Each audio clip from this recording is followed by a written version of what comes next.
اچھا، تعلیم حاصل کرنے کے دوران کئی دفعہ ایسا ہوتا ہے کہ بہت ساری چیزیں جو ہے نا وہ آپ کو مشکل لگنے لگتی ہیں. اچھا، جو مشکل اور بورنگ سبجیکٹس ہیں ان کو اگر آپ کسی کے ساتھ شیئر کرتے ہوئے، یعنی دو اسٹوڈینٹس اگر آپس میں بیٹھ کے وہ پڑھیں تو اس میں زیادہ چانسز ہیں کہ آپ تیزی کے ساتھ پڑھ سکتے ہیں، یاد رہ سکتے ہیں، دلچسپی لے سکتے ہیں. اسی لیے لوگ کمبائنڈ اسٹڈی کرتے ہیں. اب کمبائنڈ اسٹڈی کے بڑے فوائد ہیں.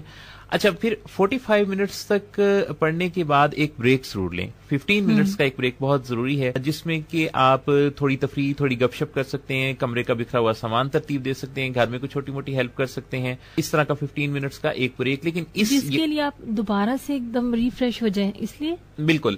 اور اس کو پھر لیکن آپ پلٹ کے پھر واپس آئیں. یہ نہ ہو کہ وہ 45 منٹس اور آپ کام بھول جائیں. آپ نے جو کام دوبارہ کرنا تھا فرید صاحب کی طرح ایسا نہیں کرنا. اور فرید صاحب نے تو خیر بہت ہی حوصلہ باتیں کی، اور خود بھی وہ بڑے ہی زبردست قسم کے ماشاءاللہ کمیونیکیٹر اور ٹرینر ہیں.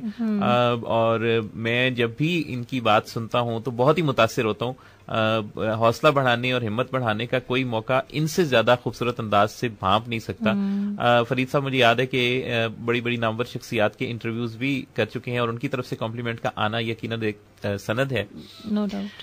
اچھا، اس میں ایک چیز یہ بھی کہوں گا کہ کئی دفعہ ہم دوسروں کو فالو کر رہے ہوتے ہیں کہ کوئی دوسرا کس ٹائم پہ اسٹڈی کرتا ہے. مثلاً عام طور پہ لوگ صبح شام یا رات جو بھی ٹائم ہوتا ہے تو اپنے کلاس فیلوز کے ساتھ جب آپ کوئی اسٹڈی کا ان سے ڈسکس کریں ٹائم، تو ان کو فالو نہ کریں. اپنی ذہنی صلاحیتوں کا جائزہ لیں، اپنے ذہن کا جائزہ لیں کہ آپ کے لیے بیسٹ ٹائم اسٹڈی کا کون سا ہے، صبح شام یا رات. رات کو کئی لوگ جو کرتے ہیں کہ رات کو جاگ کے پڑھتے ہیں اور پھر دن میں سوتے ہیں.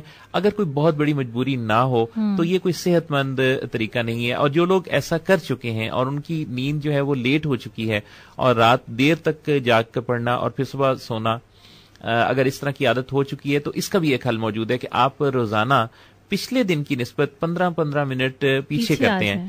یعنی 15 منٹ جلدی سوئیں، پھر اگلی دن 15 منٹ ارلی اٹھ جائیں. تو اس طرح سے 15-15 منٹ کر کے آپ جو اپنا معمول ہے وہ درست کر سکتے ہیں. بہت سارے لوگ جو ہیں وہ یوں کرتے ہیں کہ نیند اڑانے یا نیند لانے والی بہت سارے اسٹوڈینٹس ادویہ جو استعمال کرتے ہیں. اچھا، اس میں بھی یہ ہے کہ یہ ادویہ جو ہیں وہ چونکہ جسم سے دیر سے آہستہ آہستہ خارج ہوتی ہیں، تو ان سے نہ صرف یہ کہ آپ ایڈکٹ ہو سکتے ہیں بلکہ آپ کی ذہنی صلاحیتیں بھی بہت متاثر ہو سکتی ہیں، آپ کا جسم بھی بہت متاثر ہو سکتا ہے. لہٰذا اگر تو آپ کو نیند نہ آ رہی ہو تو آپ گرم دودھ کا ایک گلاس پی سکتے ہیں، آپ ایک وارم بات لے سکتے ہیں تاکہ آپ کو نیند آنے کی جو ضرورت ہے وہ آپ کی پوری ہو جائے. اچھا، اسی طرح سے نیند بھگانے کے لیے بھی کئی طریقے ہیں. مثلا جیسے وصال نے بات کی ہے، منہ دھونا، تھوڑی چہل قدمی کرنا، اس طرح سے. اور یہ دونوں طریقوں پر بھی الگ الگ آپ کو سٹف مل جائے گا کہ نیند لانے کے طریقے کون سے ہیں اور نیند بھگانے کے طریقے کون سے ہیں. لیکن میں آپ کو یاد دلاتا چلوں کہ نیند اللہ تعالیٰ کی اور قدرت کی ہم پہ ایک بڑا ہی خاص احسان اور تحفہ ہے. لہٰذا اپنے اوپر یہ ظلم نہ کریں کہ آپ کو نیند آ رہی ہو تو اس نیند کو آپ زبردستی اڑا کے اور پڑھنے کی کوشش کریں، کیونکہ ہوگا یہ کہ اس دوران پھر آپ اپنی بھرپور ذہنی صلاحیتوں کا استعمال نہیں کر سکیں گے.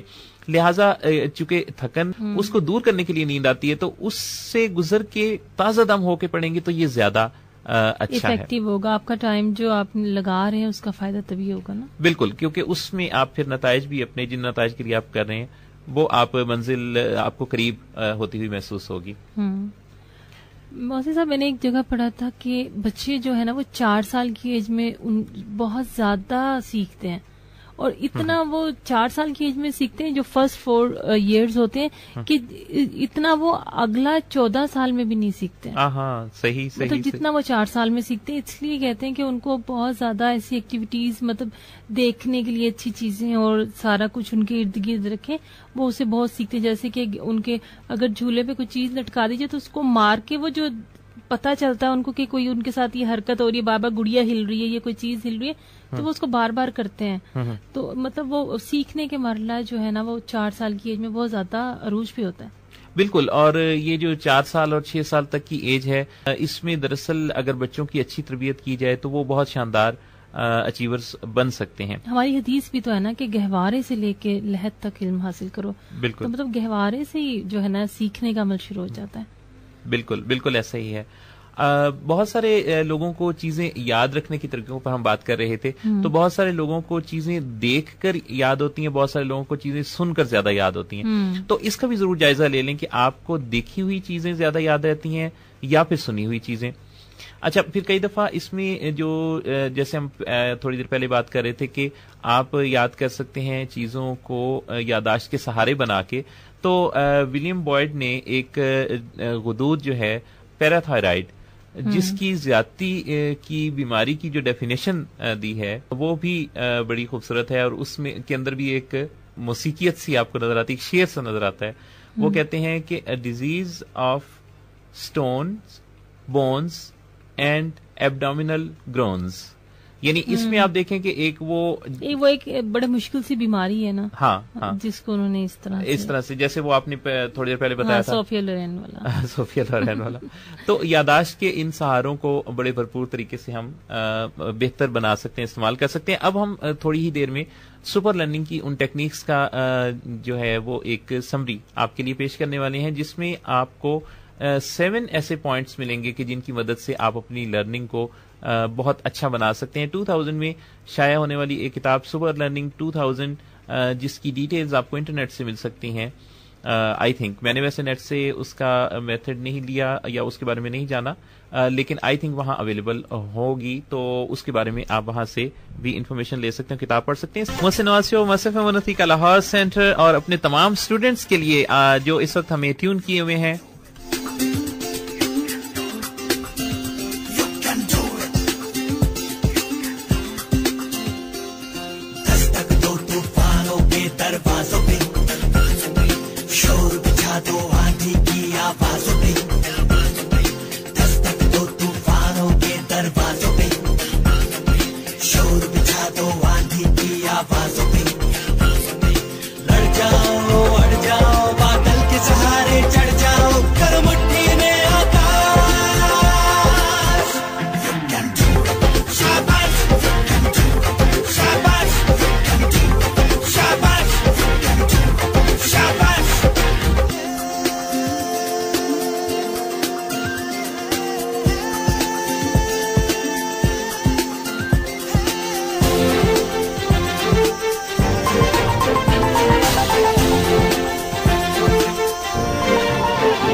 اور جناب اب وقت آ گیا ہے سپر لرننگ کی ان ٹیکنیکس کی ڈسکس کرنے کا جن کے بارے میں ہم بات کر رہے تھے. تو ریسرچ یہ بتاتی ہے سپر لرننگ کی جو 7 پوائنٹس ہیں اس میں نمبر 1 ہے اعصابی تناؤ سے نجات کی ایکسرسائزز یا مشقیں. اعصابی تناؤ جو ہے وہ انسان کی ذہنی صلاحیتوں کو بہت زیادہ متاثر کرتا ہے. سو اعصابی تناؤ کو مینج کرنا، ان سے نجات حاصل کرنا بہت ضروری ہے. اور اس کے لیے آپ پرسکون ہو کے بیٹھتے ہیں، آنکھیں بند کر کے ایک لمبی گہری سانس لیتے ہیں اور پھر منہ سے آہستہ آہستہ یہ سانس باہر نکالتے ہیں. اور اس میں اگر آپ فوری طور پہ نتائج حاصل کرنا چاہتے ہیں تو آپ ایک ایکسرسائز یہ کرتے ہیں کہ آپ آنکھیں بند کر کے بیٹھتے ہیں اور اعصابی تناؤ سے نجات کے لیے آپ محسوس کرتے ہیں سب سے پہلے یہ کہ آپ کے سر کی جلد کے نیچے کے پٹھے ڈھیلے پڑ گئے ہیں، آپ کی آنکھوں کے گرد جو پٹھے ہیں وہ ڈھیلے پڑ گئے ہیں، آپ کی پیشانی کی شکنیں دور ہو رہی ہیں، آپ کے گردن کی بیک سائڈ کے جو پٹھے ہیں اور آپ کی جبڑے کے پٹھے وہ بھی ڈھیلے پڑ گئے ہیں، آپ کے دل سے خون پمپ ہو رہا ہے اور آپ کے بازوؤں کی طرف اس کی روانی ہے. آپ کے بازو بھاری ہو رہے ہیں، بہت بھاری، گرم ہو رہے ہیں، بہت گرم، اور اسی طرح سے ٹانگوں کی طرف خون کی روانی بہت زیادہ ہے اور آپ کے ٹانگیں گرم اور بھاری ہو رہی ہیں. تو یہ جو ایکسرسائز ہے جب آپ تھوڑی دیر کے لیے کریں گے تو آپ کو اعصابی تناؤ سے نجات ملے گی، آپ کے پٹھوں میں ریلیکسیشن آئے گی. تو نمبر 1 سپر لرننگ میں یہ ہے کہ آپ اپنے اعصاب اور اپنے پٹھوں کو تناؤ سے نجات دلائیں. نمبر 2 اس میں ایک جو بہت ہی خاص چیز ہے اور میں چاہتا ہوں وصال کہ یہ جو ایک حسین تصور کی ایکسرسائز ہے اس کی ایک چھوٹی سی پریکٹس ہم اپنے سننے والوں کو کرائیں. میرے تمام سننے والے تھوڑی سی دیر کے لیے مجھے جوائن کریں اس تصور کے ساتھ. Imagine yourself leading a stress-free life.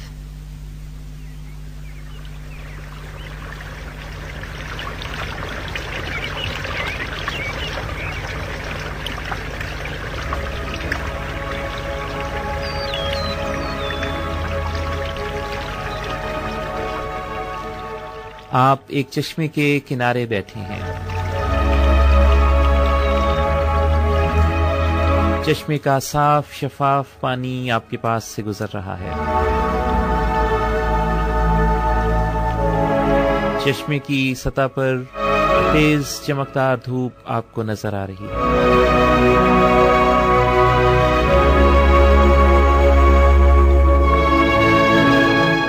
پانی اچھلتا کودتا پتھروں سے ٹکراتا ہوا آپ کے پاس سے دھارے بناتا گزر رہا ہے.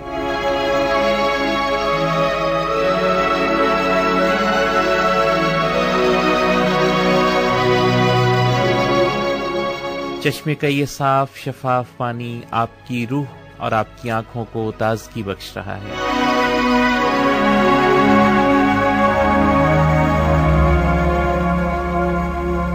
آپ دیکھتے ہیں کہ ایک سبز پتا پانی میں تیرتا ہوا، دھارے کے ساتھ بہتا ہوا، ہچکولے کھاتا ہوا آپ کے پاس سے گزر رہا ہے.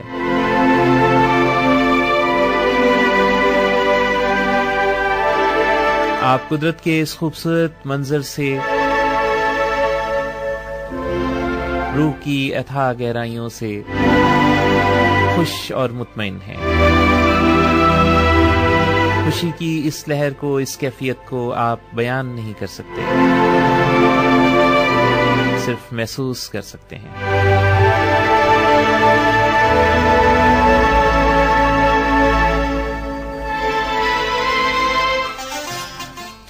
سو جناب یہ ہے سپر لرننگ کی ٹیکنیک نمبر 2 جس میں آپ کوئی حسین تصور اپنے ذہن میں لاتے ہیں. وہ کوئی اور تصور بھی ہو سکتا ہے لیکن ہم نے اس میں چشمے کا تصور آپ کے لیے پیش کیا ہے.